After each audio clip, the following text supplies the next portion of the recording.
were not invented until 20 years afterward. By that time, he was no longer the handsome young man of the spectacular campaign. But in this rare film, we can still catch a glimpse of his style of preaching and his way with an audience as he presents his reasons for the Christian support of prohibition. I present to all you good friends today Mr. Billy Sunday, the man who has spoken to more people than any other man who has ever lived. And we invite you to join with this great crowd here at Winona in this great day we're having. Mr. Sunday. Folks, I'm going to talk to you a little while this afternoon on the 18th Amendment.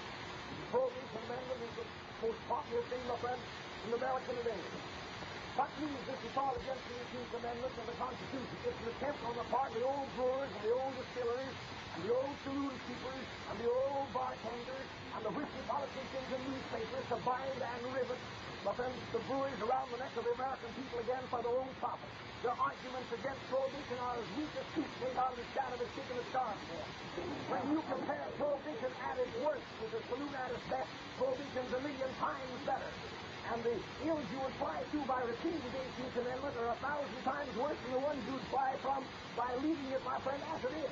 Oh, I know that great anti-prohibition volcano in the United States, aroused and directed by the enemies of prohibition, and Americanization is vomiting forth its political lavin and corruption in a current that's broad and deep and wide and speaking with frightful destruction over our land, and bidding fair to leave no office, shop, store, factory, farm, school, or college that is not starred by its damnable blight, while riding upon its bosom like the demons of hell are the political enemies, taunting and sneering and jeering at those that dare resist its damnable blight. I may be crushed by it, but bow to it I never will.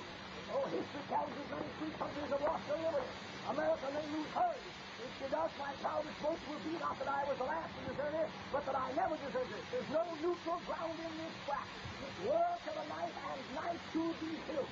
I absolutely refuse to vote for any man, for mayor, for governor, for representative, for senator, or for president who is hostile to and will not openly support the 18th Amendment or all other amendments, no matter what political party.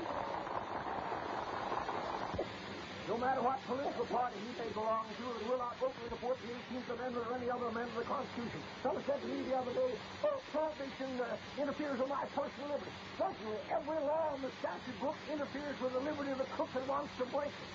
It don't interfere with my liberty because I keep it. The shepherd cares to keep the wolf away from the throat of the sheep for which the sheep is thankful.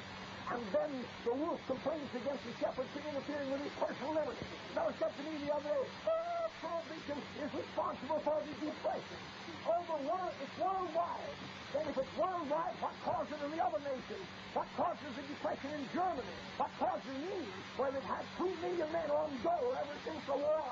And America's the only dry nation in the world. It's because the world is an inheritance from the war. That's why. What? So said to me